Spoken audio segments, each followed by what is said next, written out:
નમસ્કાર ગુજરાત ગુજ્જુ સ્કાયમેટ ચેનલમાં તમારું ફરી એક વખત સ્વાગત છે।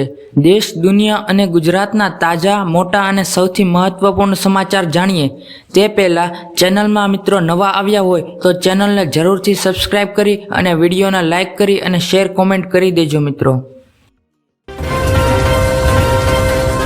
તો સૌથી પહેલા મિત્રો અમે તમને જણાવી દઈએ કે આગામી 2 દિવસ સુધી સાવધાન રહેજો, કારણ કે ગુજરાતમાં હવે તમે જોઈ શકો છો એ રીતના આગામી 2 દિવસ સુધી ભારેથી અતિ ભારે વરસાદની શક્યતાઓ વ્યક્ત કરી છે અને આ બે સિસ્ટમના કારણે ગુજરાતમાં હવે વરસાદના નવા રાઉન્ડની શરૂઆત થવાની છે, જેમાં આગામી કેટલાક દિવસોથી ગુજરાતમાં વરાપ જોવા મળી રહી હતી, પરંતુ તેવામાં હવામાન વિભાગે ફરી એક વખત આગાહી કરી છે, જેમાં તેમણે જણાવ્યું છે કે બંગાળની ખાડીની જે સિસ્ટમ છે એ ધીરે ધીરે હવે ઝારખંડ અને મધ્યપ્રદેશ થકી ગુજરાતમાં હવે માત્ર 48 કલાકમાં આવી જશે। એટલે કે 12 તારીખથી 13 તારીખ સુધીમાં ગુજરાતમાં જે સિસ્ટમ છે એ આવી જશે અને તેમના કારણે ગુજરાતમાં હવે નવા વરસાદના રાઉન્ડની શરૂઆત થવાની છે મિત્રો। એટલે કે ગુજરાતમાં હવે 12 અને 13 તારીખમાં ભારેથી અતિ ભારે વરસાદની શક્યતાઓ હવામાન વિભાગ દ્વારા ફરી એક વખત વ્યક્ત કરવામાં આવી છે, જે તમને મિત્રો આજના આ વિડીયોમાં જણાવી દઈશું કે ગુજરાતમાં હવે 2 દિવસમાં કયા વિસ્તારોમાં ભારેથી અતિ ભારે વરસાદ જોવા મળવાનો છે। તો સૌપ્રથમ આપણે વાત કરી લઈએ તો ગુજરાતમાં આજે કયા કયા વિસ્તારોમાં વરસાદ મધ્યમથી હળવો જોવા મળ્યો હતો અને આવતીકાલે ભારે વરસાદ જોવા મળવાનો છે, તો તે કયા વિસ્તારોની અંદર મિત્રો ભારે વરસાદ જોવા મળવાનો છે તે અંગેની પણ મિત્રો આપણે આ વિડીયોની અંદર વાત કરી લઈએ। તો જે પણ મિત્રો અમારી ચેનલમાં નવા હોય તે મિત્રો ચેનલને સબસ્ક્રાઇબ કરી અને વિડીયોને અંત સુધી જોતા રહે, જેથી તમને તમામ વરસાદની અપડેટ અને માહિતી મળી રહે। તો મિત્રો આપણે સૌથી પહેલા સમજી લઈએ કે ગુજરાતમાં આજે કયા કયા વિસ્તારોની અંદર વરાપ જોવા મળવાની છે અને કયા કયા વિસ્તારોની અંદર મિત્રો વરસાદ જોવા મળવાનો છે। તો આપણે આ અલગ અલગ છે એ મોડલો દ્વારા સમજી લઈએ કે ગુજરાતમાં આજે કયા કયા વિસ્તારોની અંદર મિત્રો વરસાદ વરસવાનો છે અને કયા કયા વિસ્તારોની અંદર ભારેથી અતિ ભારે વરસાદ વરસવાનો છે તે અંગેની તમામ માહિતી મેળવી લઈએ। તો સૌપ્રથમ આપણે કચ્છના વિસ્તારોથી વાત કરીએ તો કચ્છના વિસ્તારોમાં આજે જે છે એ લખપત છે, કાવડા છે, નળિયા છે, માંડવી છે, ગાંધીધામ છે, આ વિસ્તારો છે મિત્રો। આ વિસ્તારોની અંદર મધ્યમથી હળવો વરસાદ જોવા મળી શકે છે, જ્યારે અતિ ભારે વરસાદની વાત કરવામાં આવે તો જેમાં ભાડલી છે, રાપર છે, આ તમામ વિસ્તારો છે। આ વિસ્તારોની અંદર મિત્રો આજે ભારેથી અતિ ભારે વરસાદ વરસી શકે તેવું વેધર મોડલો પણ દર્શાવી રહ્યા છે। ત્યાર પછી સૌરાષ્ટ્રના વિસ્તારોની વાત કરવામાં આવે તો સૌરાષ્ટ્રના વિસ્તારોમાં જે છે એ દરિયાઈ લાગુ તમામ વિસ્તારોની અંદર મિત્રો આજે 12 તારીખના રોજ ભારેથી અતિ ભારે વરસાદ થવાનો છે, જેની વિગતવાર વાત કરીએ તો દ્વારકા છે, ઓખા છે, સલાયા છે, જામનગર છે, ભાનવડ છે, ગોંડલ છે, રાજકોટ છે, જુનાગઢ છે, પોરબંદર છે, આ તમામ વિસ્તારોની અંદર મિત્રો મધ્યમ વરસાદ થવાની શક્યતાઓ હવામાન વિભાગ દ્વારા દર્શાવવામાં આવી છે। ત્યાર પછી આપણે દક્ષિણ સૌરાષ્ટ્રના વિસ્તારોની વાત કરીએ તો દક્ષિણ સૌરાષ્ટ્રમાં આજે સૌથી વધારે વરસાદ થવાની શક્યતાઓ અને આગાહીઓ વ્યક્ત કરવામાં આવી છે, જેમાં જુનાગઢ છે, અમરેલી છે, ભાનવડ છે, અલંગ છે, મહુવા છે, ઉના છે, વેરાવળ છે, ગોંડલ છે, જસદણ છે, આ તમામ વિસ્તારો છે મિત્રો। આ વિસ્તારોની અંદર ભારેથી અતિ ભારે વરસાદની શક્યતાઓ અને આગાહીઓ હવામાન વિભાગ દ્વારા વ્યક્ત કરવામાં આવી છે। જ્યારે મધ્યમ ગુજરાતના વિસ્તારોની વિગતવાર વાત કરવામાં આવે તો આજે મધ્ય ગુજરાતમાં માત્ર સુરેન્દ્રનગર છે, ચોટીલા છે, રાજકોટ છે, બોટાદ છે, વિરમગામ છે, કુંડા છે, આ તમામ વિસ્તારો, આણંદ અને ધોળકાના વિસ્તારો પણ આ તમામ વિસ્તારોની અંદર મિત્રો મધ્યમથી હળવો વરસાદ થવાનો છે। જ્યારે ઉત્તર ગુજરાતમાં આજે માત્ર વાદળછાયું કેટલાક વિસ્તારોમાં વાતાવરણ જોવા મળવાનું છે, પરંતુ સાબરકાંઠા અને બનાસકાંઠાના ઉત્તરીય વિસ્તારોમાં એટલે કે રાજસ્થાન અને મધ્યપ્રદેશ લાગુના વિસ્તારોમાં આજે મધ્યમથી હળવો વરસાદ થઈ શકે છે।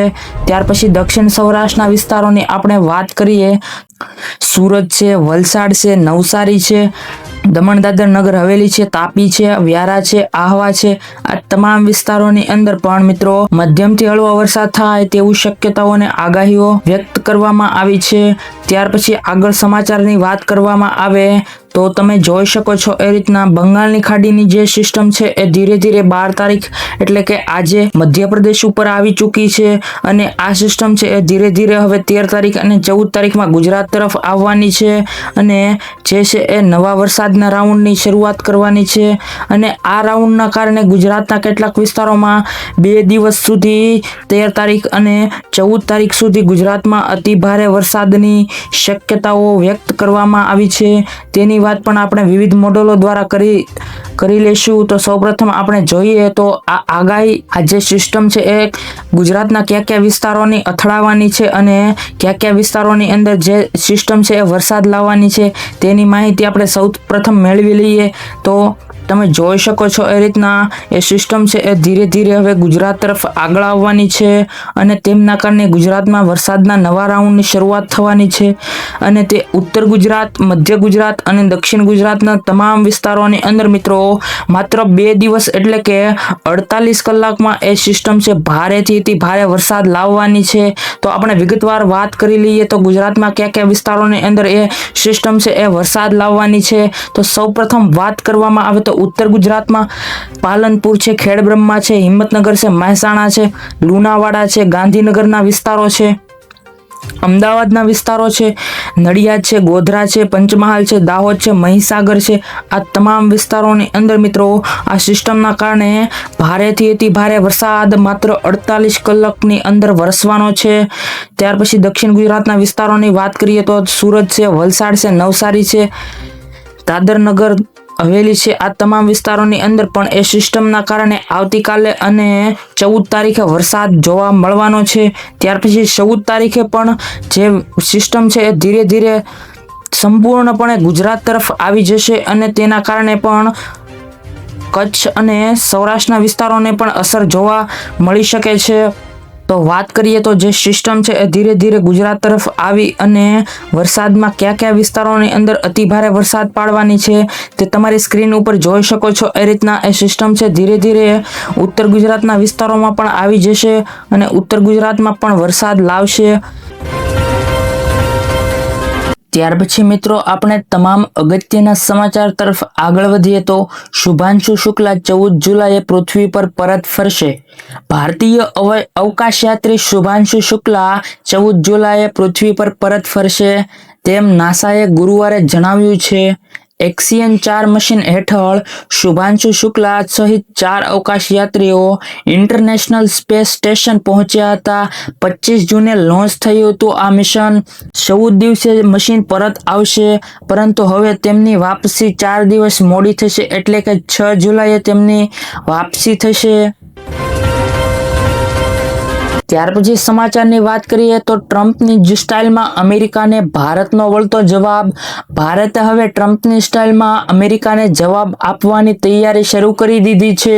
આ માટે બુધવારે ભારતે સ્ટીલ અને એલ્યુમિનિયમ ઉત્પાદનો પર અમેરિકા દ્વારા લાદવામાં આવેલી ડ્યુટી સામે WTO હેઠળ જવાબી કાર્યવાહી કરતા ટેરિફ લાદવાનો પ્રસ્તાવ મૂક્યો હતો. ત્યાર પછી સમાચાર તરફ આગળ વધીએ તો આજે ફરી વધ્યા સોનાના ભાવ. આજે સોનાના ભાવમાં ફરી વધારો જોવા મળ્યો છે. આજે 24 કેરેટ સોનાના ભાવમાં ₹98,410 પ્રતિ 10 ગ્રામ પર જોવા મળ્યા છે જ્યારે 10 ગ્રામ 22 કેરેટ સોનાનો ભાવ 90,260 છે. ગઈકાલે 24 કેરેટ સોનાનો ભાવ ₹98,220 હતો. આજે ચાંદીના ભાવમાં પણ ₹1,460નો વધારો જોવા મળ્યો હતો. ત્યાર પછી સમાચારની વાત કરવામાં આવે તો અમરનાથ યાત્રામાં 1.45 લાખ શ્રદ્ધાળુઓએ કર્યા દર્શન. પવિત્ર અમરનાથ યાત્રા 3 જુલાઈએ શરૂ થઈ છે અને 9 ઓગસ્ટ સુધી ચાલુ રહેવાની છે. ત્યારે અમરનાથ યાત્રાના 8મા દિવસે 17,022 શ્રદ્ધાળુઓએ પવિત્ર ગુફાના દર્શન કર્યા હતા. 8 દિવસની અંદર 1.45 લાખથી વધુ શ્રદ્ધાળુઓએ પવિત્ર ગુફાની અંદર શિવના દર્શન કર્યા હતા. ત્યાર પછી અગત્યના સમાચારની વાત કરવામાં આવે તો પ્રધાનમંત્રી આવાસ યોજના હેઠળ સહાયમાં વધારો. રાજ્યમાં પ્રધાનમંત્રી આવાસ યોજના ગ્રામીણના લાભાર્થીઓને વધારાના રૂપિયાની સહાય આપશે. આ યોજના હેઠળ નાગરિકોને હવે 4 તબક્કામાં કુલ 1,70,000ની સહાય આપવામાં આવશે. ત્યાર પછી અગત્યના સમાચારની વાત કરવામાં આવે તો સમગ્ર દેશમાં યોજાશે 16મો રોજગાર મેળો. વડાપ્રધાન નરેન્દ્ર મોદી વિડીયો કોન્ફરન્સ દ્વારા વિવિધ સરકારી વિભાગો અને સંગઠનોમાં નિયુક્તિમાં 51,000થી વધુ નિમણૂક પત્રોનું વિતરણ કરશે. આ પ્રસંગે વડાપ્રધાન મોદી આ યુવાનોને સંબોધન પણ કરશે. પીએમઓએ નિવેદનમાં જણાવ્યું હતું કે આ વખતે 16મો રોજગાર મેળો દેશભરમાં 47 સ્થળોએ યોજાશે. ત્યાર પછી મિત્રો સમાચારમાં આગળ વધીએ તો ધોધમાર વરસાદ શરૂ. વરસાદની આગાહી સાચી ઠરી છે. અમદાવાદ શહેરમાં અચાનક ધોધમાર વરસાદ શરૂ થયો છે. શહેરના જોધપુર વિસ્તાર સહિત સેટેલાઇટ એરિયામાં વરસાદ છે.